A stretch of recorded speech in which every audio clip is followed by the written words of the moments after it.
نحمده ونصلي ونسلم على رسوله الكريم أما بعد فأعوذ بالله من الشيطان الرجيم بسم الله الرحمن الرحيم ولا يأتل أولو الفضل منكم والسعة أن يؤتوا أولي القربى والمساكين والمهاجرين في سبيل الله وليعفوا وليصفحوا ألا تحبون أن يغفر الله لكم والله غفور رحيم إن الذين يرمون المحصنات الغافلات المؤمنات لعنوا في الدنيا والآخرة ولهم عذاب عظيم يوم تشهد عليهم ألسنتهم وأيديهم وأرجلهم بما كانوا يعملون يومئذ يوفيهم الله دينهم الحق ويعلمون أن الله هو الحق المبين الخبيثات للخبيثين والخبيثون للخبيثات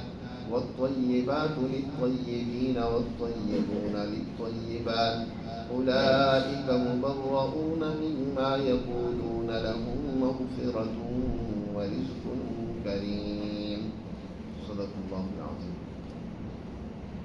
یہ سورۃ النور کی آیت نمبر 21 سے لے کر آیت نمبر 26 تک ہیں.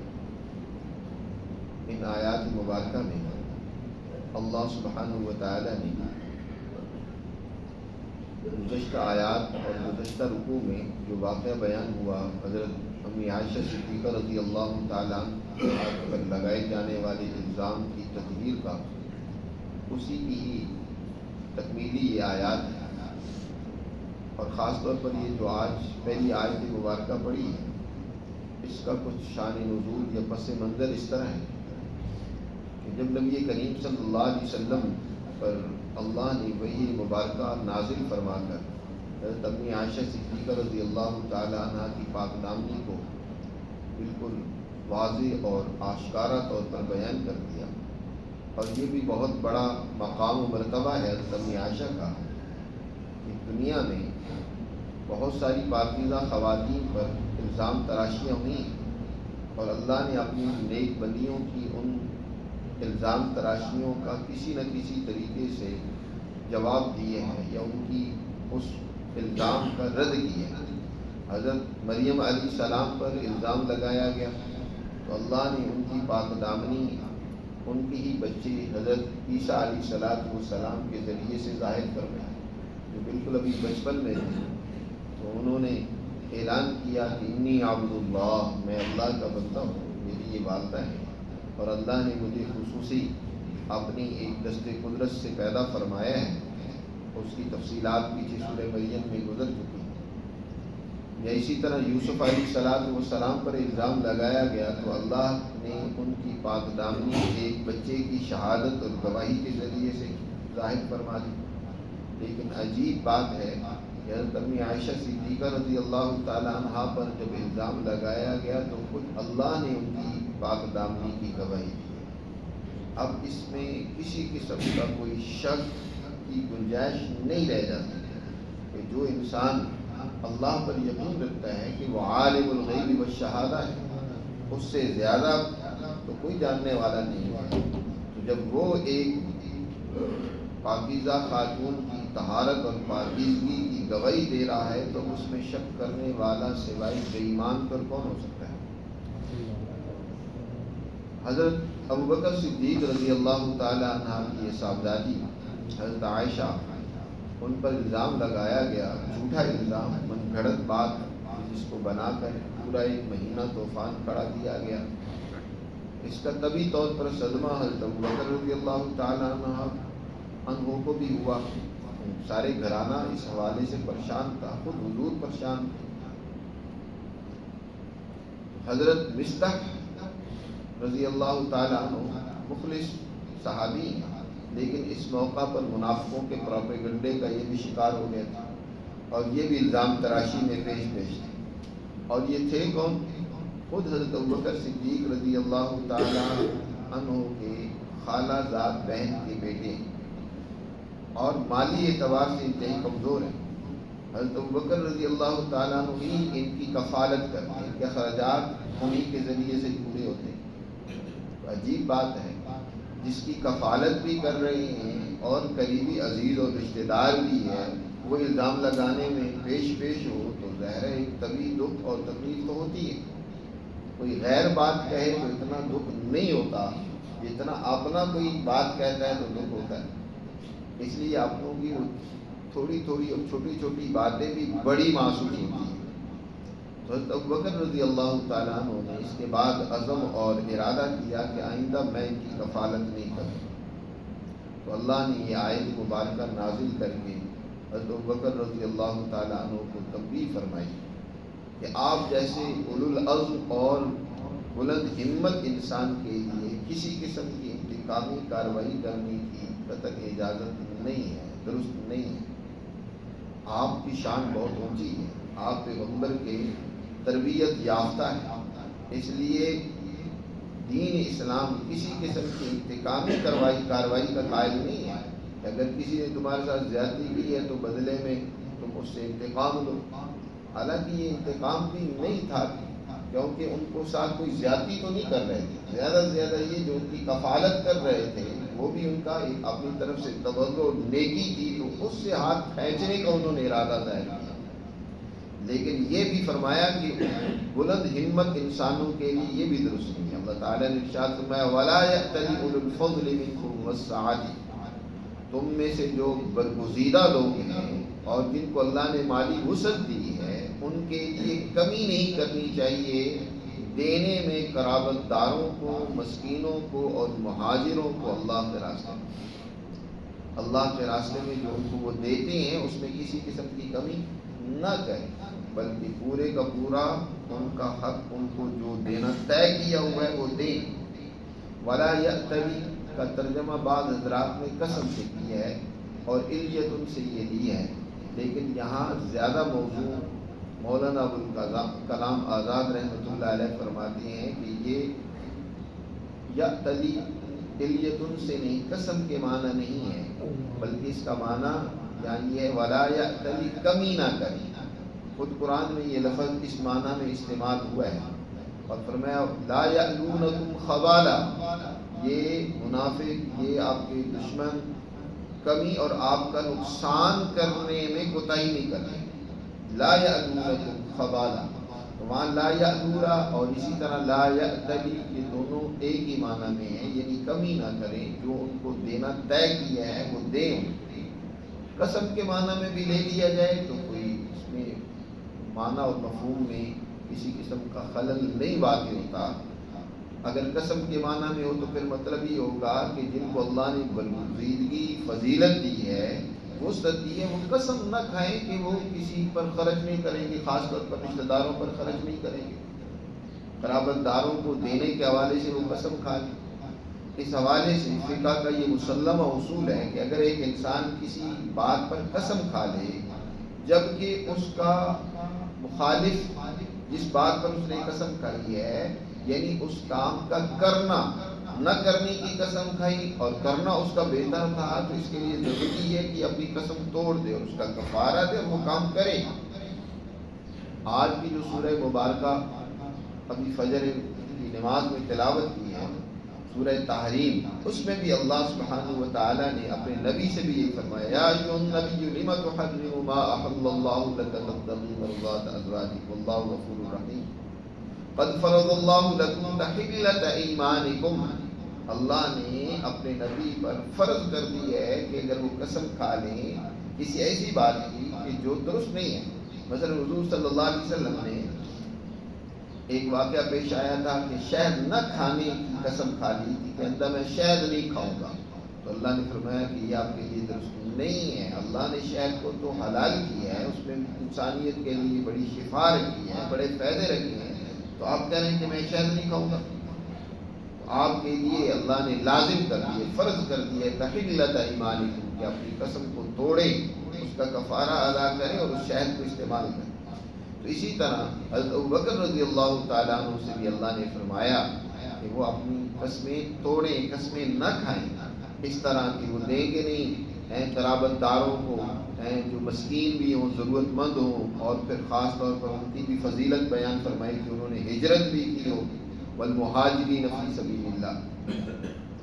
یہاں دو لفظ حضرت ابوبکر رضی اللہ تعالیٰ عنہ کے لیے اللہ نے بیان فرمائے. ایک یہ کہ اولو الفضل منکم والسعۃ.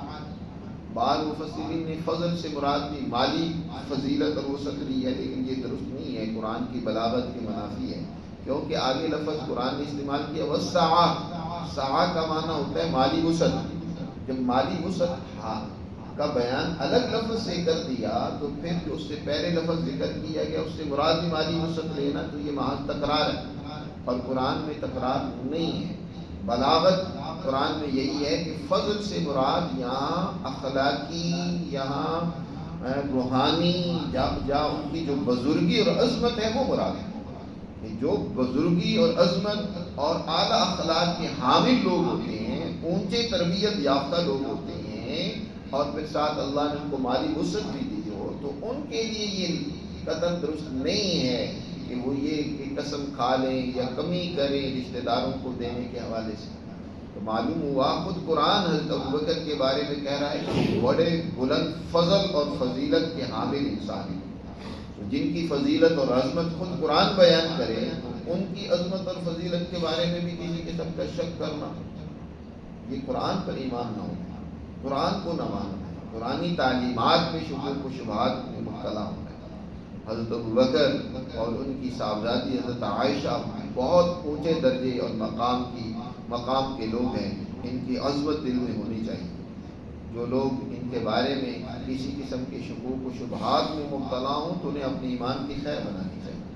تو اللہ سبحانہ و تعالیٰ نے یہاں فرمایا کہ ان کو دینا چاہیے. اور پھر دو باتیں بلکہ تین باتیں کہی ہیں حضرت مصطح بن اساسہ رضی اللہ تعالیٰ عنہ کے بارے میں کہ اولی القربہ، ایک تو قرابت والے حضرت ابوبکر کے رشتہ دار تھے، اور دوسری یہ کہ مساکین مسکین ہیں، ضرورت مند ہیں، اور تیسرا یہ کہ والمہاجرین، انہوں نے ہجرت کی، مکہ سے ہجرت کر کے مدینہ منورہ ہجرت کرنا اس دور میں اللہ کے ہاں یہ بھی بہت بڑی فضیلت اور عظمت کی چیز ہے کہ اپنے گھر بار، اپنے تمام وسائل کو چھوڑ کر اللہ کے لیے جہاد کرو. قرآن میں یاد رکھیں ایک اور لفظ ذکر کیا گیا مہاجرین فی سبیل اللہ، اللہ کے راستے میں ہجرت کرنا.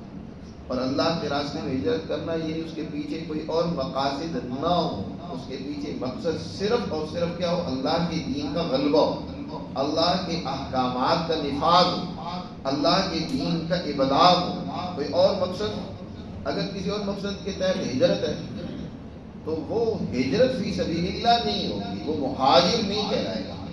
بخاری شریف میں امام بخاری رحمۃ اللہ علیہ نے سب سے پہلی جو ایک حدیث ذکر کی ہے جو گویا کہ انسانی زندگی کے تمام اعمال کی بنیاد اور روح ہے، جس کو مشہور حدیث ہے، فرمایا انما الاعمال بالنیات، کہ تمام اعمال کا مدار نیتوں پر ہے. اور آگے فرمایا وانما لامرئ ما نوى، ہر آدمی کو وہی ملے گا جس کی اس نے نیت کی. اور آگے اس کی ایک مثال حضور نے بیان فرمائی، اور یہ حدیث حضرت عمر فاروق رضی اللہ تعالیٰ عنہ نے ممبر پر خطبہ دیتے ہوئے بیان فرمائی. فرمایا فمن كانت هجرته الى دنیا يصيبها او امرأة يتزوجها فهجرته الى ما هاجر اليه، کہ جو انسان ہجرت اس لیے کرتا ہے تاکہ اس کے ذریعے سے کوئی مالی مفاد حاصل کرے یا کسی عورت سے شادی کرنی ہے تو اس کی ہجرت اسی کے لیے ہوگی.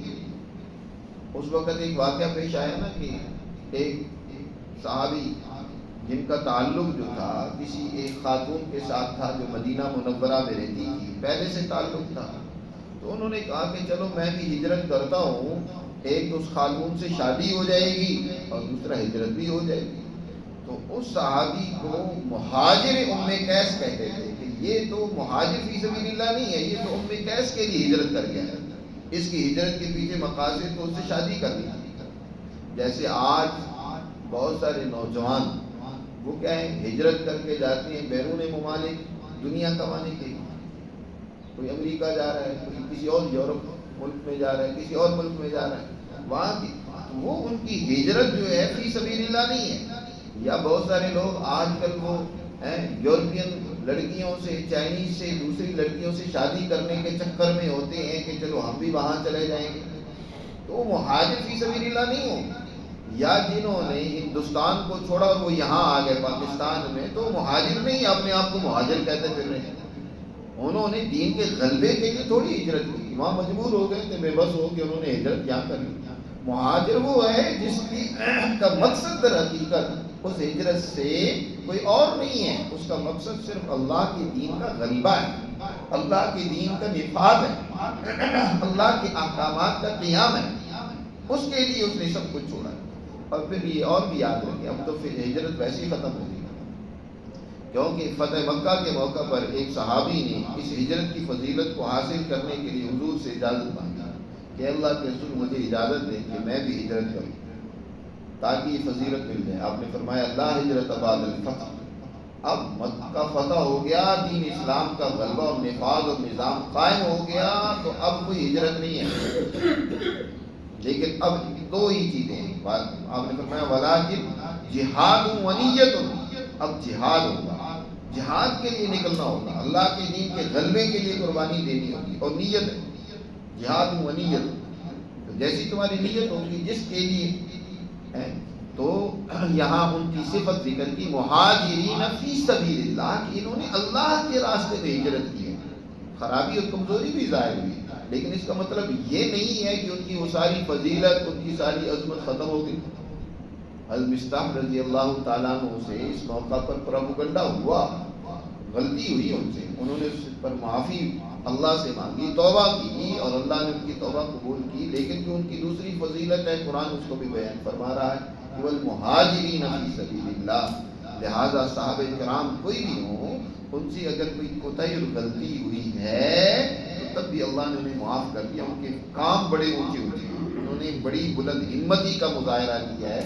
کوتاہی اور غلطیاں تو در حقیقت ہمیں سبق دینے کے لیے، ہمارے لیے قانون سازی کے لیے اللہ نے ان سے کروائی ہیں. ان سے غلطیاں بھی ہوئی ہیں، لیکن ان غلطیوں کی بنیاد پر کسی صحابی کو بھی طعن و تشنیع کا نشانہ بنانا، کوئی حضرت مصطفیٰ کوئی برا بھلا کہنے لگ پڑے، جی حضرت حسان بن ثابت کو کوئی غلط کہنے لگ پڑے، ان کو برائیاں کرنے لگ پڑے ہیں، یا اس طرح حضرت حمنہ بنت جحش، یا جو صحابی کسی سے غلطی اس موقع پر ہوئی ہے، تو کبھی بھی ان کے بارے میں بھی ایک مسلمان کی شایان نشان نہیں ہے کہ وہ ان کے بارے میں بدگمانی رکھے یا ان کو غلط کہے. حضرت ابوبکر سے اللہ نے فرمایا کہ تمہیں اس حوالے سے کسی قسم کی کوتاہی اور کمی نہیں کرنی چاہیے. وَلْيَعْفُوا وَلْيَصْفَحُوا، معاف کریں، درگزر کریں. ان سے غلطی ہوگی ہے لیکن درگزر سے کام لیں، انتقامی کارروائی نہیں ہونی چاہیے. اور آگے فرمایا اَلَا تُحِبُّونَ أَن يَغْفِرَ اللَّهُ لَكُمْ، کیا تم پسند نہیں کرتے ہو کہ اللہ تمہیں معاف کر دے؟ ان یغفر اللہ لکم، اللہ تمہیں معاف کر دے. جب یہ آیت کا حصہ حضرت ابوبکر نے سنا، کیا تم پسند نہیں کرتے ہو کہ اللہ تمہیں معاف کر دے، تو فوراً کہنے لگے بلا بلا ونحن نحب ان یغفر اللہ لنا. کیوں نہیں، ہم پسند کرتے کہ اللہ ہمیں معاف کر دے، ہم پسند کرتے ہیں یا اللہ ہمیں تو معاف کر دے، ہمیں یہ بات پسند ہے. اور ابوبکر رضی اللہ تعالیٰ عنہ نے ان کا جو پہلے وظیفہ تھا اس سے ڈبل کر دیا، پہلے جتنا دیتے تھے اس سے بڑھا کر 2 گنا کر دیا.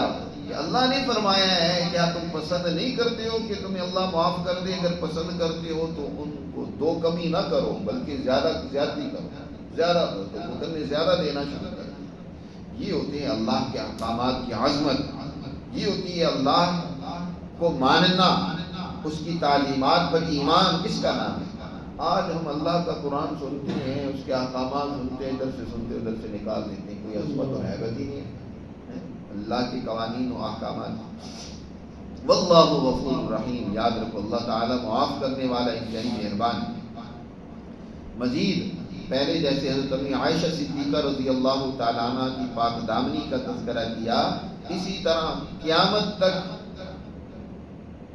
حضرت امی عائشہ صدیقہ رضی اللہ تعالیٰ عنہ کی عظمت کو ماننے والی ایماندار خواتین، پاک دامن عفیف خواتین پر الزام لگانے کا بھی قرآن نے یہاں ذکر کیا کہ ان الذین یرمون المحصنات، بے شک وہ خواتین کہ ان پر الزام لگائے المحصنات پر، بے شک وہ لوگ یرمون المحصنات جو الزام لگائیں المحصنات پر، پاک دامن و پاک بعض اور عفیف عورتوں پر جو الزام لگے، الغافلات جو کہ غافل بھی ہیں، بے خبر بھی ہیں، انہیں پتہ ہی نہیں ہے کہ بے حیائی کیا ہوتی ہے، ایسی خواتین خاص طور پر کہ جن کو بے حیائی سے بیزاری ہوتی ہے، کبھی ادھر رغبت ہی نہیں ہے، ایسی خواتین پر الغافلات المؤمنات جو ایمان والی ہیں، تو جو لوگ ان پر الزام لگائیں لعنوا فی الدنیا والآخرہ، تو ان پر دنیا میں بھی اور آخرت میں بھی لعنت اور پھٹکار ہے جو ایسی خواتین پر الزام لگاتی ہیں۔ دنیا میں تو ان کے لیے پھٹکار یہ ہے، یہ ذلت ہے کہ ان کو 80 کوڑے لگائے جائیں گے، 80 کوڑے مارے جائیں گے۔ یاد رکھو، کسی پر الزام لگانا بہت بڑا جرم ہے۔ اس الزام کو ثابت کرنے کے لیے، خاص طور پر یہ جو زنا کا الزام ہے، اس کو ثابت کرنے کے لیے اللہ نے 4 گواہ طلب کیے ہیں کہ 4 گواہ لے کر آؤ۔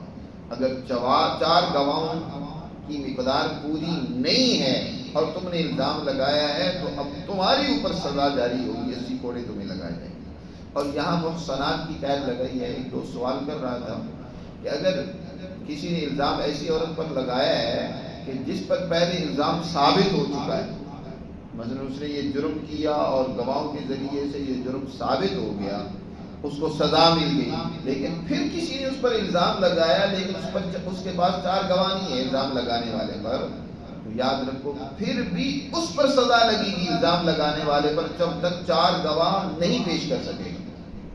یا محصنات کی قید اعتراضی نہیں ہے، اتفاقی ہے، کیونکہ مسلمان خواتین اور پھر خاص طور پر جیسے یہ واقعہ ذکر کیا جا رہا ہے حضرت امی عائشہ کا، اور تو اس واقعے میں کیونکہ وہ محصنات ہیں تو اس لیے یہاں محصنات کی قید ذکر کی ہے، لیکن یہ قید اتفاقی کہلاتی ہے اصطلاح میں۔ لہذا اگر کوئی غیر محسن یا محسنہ یا محسن ہے اس پر بھی الزام کوئی لگائے تو اس الزام کو ثابت کرنے کے لیے 4 گواہوں کا ہونا ضروری ہے۔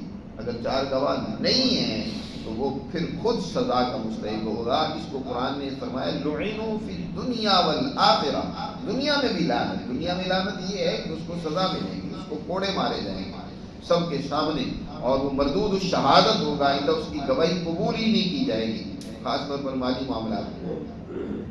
تو لعنوا فی الدنیا والآخرہ، اور آخرت میں بھی سزا کے مستحق ہوں گے۔ وَلَهُمْ عَذَابٌ عَظِيمٌ، اور ان کے لیے بہت بڑا عذاب ہے۔ کس دن عذاب ہوگا؟ ان کو بڑا عذاب اس دن ہوگا، یوم تشہد علیہم السنتہم وایدیہم وارجلہم بما کانوا یعملون، جس دن ان کے خلاف ان کی زبانیں، ان کے ہاتھ، ان کے پاؤں گواہی دیں گے جو وہ کرتے رہے۔ کل قیامت کے دن انسان کی زبان اس پر مہر لگا دی جائے گی، وہ اپنے ارادے سے نہیں بول سکے گی، جیسے انسان اب اپنے ارادے سے جو بولنا چاہے بول سکتا ہے۔ قرآن نے کہا نا الیوم نختم علی افواہہم، آج ہم ان کی زبانیں اور منہ بند کر دیں گے۔ وہاں زبان بھی اگر بولے گی تو اس کے ارادے سے نہیں بلکہ اللہ کے حکم سے بول کر اس کے خلاف جو اس نے زبان سے غلط بیانیاں کی ہوں گی، جھوٹ بولا ہوگا، وہ زبان بول بول کر کہے گی کہ اس نے میرا استعمال غلط کیا، غلط کاموں میں مجھے اس نے چلایا۔ اسی طرح ہاتھ، پاؤں، دیگر اعضاء بول کر اس کے خلاف جس دن گواہی دیں گے کہ یہ کرتوت کرتا رہا ہے۔ یومئذ یوفیہم اللہ دینہم الحق، وہ دن ہوگا کہ اس دن اللہ ان کو پورا بدلہ دے گا۔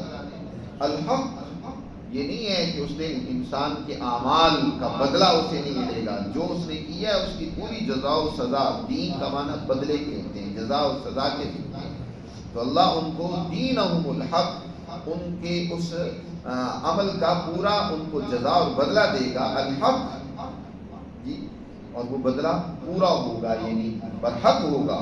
وَيَعْلَمُونَ، اور وہ جان لیں گے کہ ان اللہ هو الحق المبین، بے شک کھول کر حقیقت کو بیان کرنے والا اللہ ہی ہے، وہ اس دن حقیقت کو کھول دے گا۔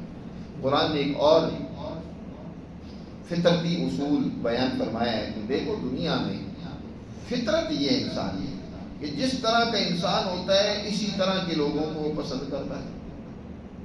خبیث انسان ہے تو خبیث خاتون کو پسند کرے گا، جس کے دل و دماغ میں خباثت ہوتی ہے نا، وہ اسی طرح کی ذہنیت کا حامل لوگ ڈھونڈتے ہیں۔ کبھی ایسا نہیں ہوتا کبوتر بکبوتر، باز بباز، کبوتر کے ساتھ ہی ہوتا ہے، کبھی کبوتر باز کے ساتھ جاتا ہے، وہ اپنی جنس کی طرف ہی میلان کرتا ہے. تو دنیا میں جس ذہنیت کے لوگ ہوتے ہیں وہ اپنی ذہنیت کے لوگ تلاش کرتے ہیں. خبیث جو ہوتے ہیں نا وہ تو خبیث خواتین کو ہی ڈھونڈ رہے ہوتے ہیں. طیبات ہوں گے تو اپنے لیے پاکیزہ عورتیں ہی تلاش کرتے ہیں. یا ایسا نہیں ہوتا کہ کوئی خبیث ہو بد باطن ہو اور وہ اچھی صحبت میں جا کر بڑی راحت محسوس کرے, امن محسوس کرے, بڑا سکون محسوس کرے. اسے وہاں بے چینی لگی رہے گی اور وہ وہاں سے نکلنے کی کوشش کرے گا کہ کسی طرح میں اس ماحول سے بھاگوں. وہ وہاں سے رفو چکر ہو جائے گا. اور جو پاکیزہ انسان ہوگا وہ اگر کسی غلط ماحول میں چلا جائے تو اسے وہاں سکون نہیں ملے گا. پاک انسان اگر کسی ایسے ہی بے حیا مقام پر چلا جائے تو اسے بے چینی لگی رہے گی, اپنے آپ میں شرمندگی اور تکلیف ہوتی رہے گی کہ میں یہاں سے نکلوں, میں یہاں کہاں کس مصیبت میں پھنس گیا. تو قرآن نے اس اصول کو بیان کرتے ہوئے فرمایا الخبیثات للخبیثین, خبیث خواتین خبیث مردوں کے لیے ہوتی ہیں, اور والخبیثون للخبیثات, اور خبیث مرد جو ہوتے ہیں وہ خبیث عورتوں کے لیے ہوتے ہیں, ان کو ہی پسند کرتے ہیں. والطیبات للطیبین, اور پاکیزہ خواتین پاکیزہ مردوں کے لیے ہوتی ہیں اور پاکیزہ مرد پاکیزہ عورتوں کے لیے ہوتی ہیں. یہ حضور صلی اللہ علیہ وسلم اعلیٰ درجے کے پاک باز انسان ہیں اور ان کو اپنی اہلیہ سے بڑی محبت ہے. تو کیا حضرت عائشہ وہ ناپاک ہو سکتی ہیں؟ پاکیزہ انسانوں کے لیے تو پاکیزہ خواتین. تو یہ پاکیزہ خاتون پاکیزہ مرد کے لیے اللہ نے بنائی ہے. اور دوسرا ترجمہ یہ بھی مفسرین نے کیا کہ یہاں کلام مراد ہے, کلمات مراد ہے کہ پاکیزہ کلمے پاکیزہ لوگوں کے لیے ہوتی ہیں. پاکیزہ باتیں یعنی اچھی باتیں وہ اچھے لوگ کہیں گے, بری باتیں وہ برے لوگ کہیں گے. جو برا انسان جیسا انسان ہوتا ہے نا, تیری رنجش کھلی تیرے طرز بیاں سے, نہ تھی دل میں تو کیوں نکلی زبان سے. کہ جو انسان کے دل میں ہوتا ہے نا وہی زبان پر صادر ہوتا ہے.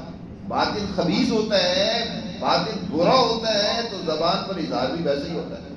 تو جنہوں نے یہ پراپوگنڈا کیا, خباثت کی, بد کلامی کی, بے حیائی کا ارتکاب کیا, تو ان کے باطن میں بھی خباثت ہوتی ہے. خبیث کلام خبیث مرد اور عورتوں سے سرزد ہوتی ہے. اچھی کلام اچھے کلمے اچھی باتیں وہ لوگ کرتے ہیں جو خود انسان کیا ہوتا ہے, اچھا ہوتا ہے.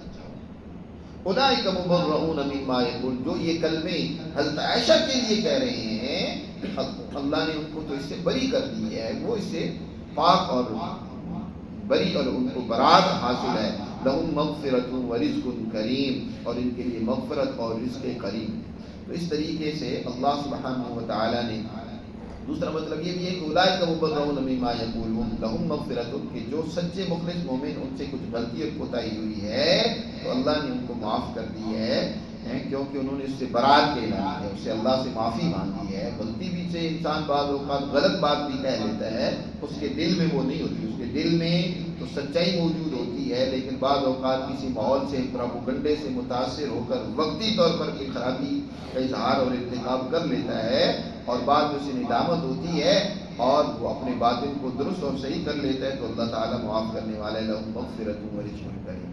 تو اس طریقے سے ان آیات مبارکہ میں اللہ نے اس حقیقت کو واضح کیا ہے کہ ایک مسلمان اس کو ایک تو بلند ہمت اور بلند حوصلہ ہونا چاہیے, چھوٹی چھوٹی باتوں سے دل تنگ نہیں ہونا چاہیے. جیسے آج کل رشتہ داروں میں ہوتا ہے, ایک رشتہ دار نے تھوڑی سی بات کہی نہیں ہے تو دوسرا اس کو انتقامی کارروائی کے طور پر اس کے خلاف ذہن بنا لیتا ہے اور رشتے ناطے توڑ لیے جاتے ہیں. تو یہ ایک سچے مسلمان کی شایان شان نہیں ہے کہ اپنے رشتے ناتوں کو توڑے, انہیں فضیلت کا اور اپنی وسعت ظرفی کا اظہار کرنا چاہیے. ایک بات تو قرآن نے یہ بیان فرمائی, اور دوسری بات قرآن مجید نے یہ بیان فرمائی ہے کہ ہمیشہ انسان کو الزام تراشی سے باز رہنا چاہیے. الزام تراشی کی بڑی سخت سزا ہے. دنیا میں بھی اگر اسلامی قانون ہو, اگر کوئی انسان دنیا کی سزا سے بچ گیا تو آخرت میں اللہ کی لعنت اور پھٹکار اور سزا سے نہیں بچ سکے گا.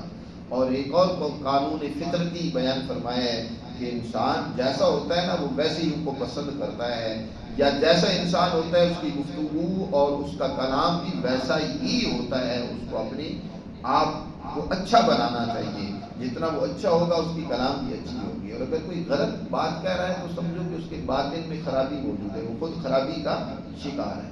جی اللہ ہمیں سمجھ نصیب فرمائے اور اپنے احکامات پر عمل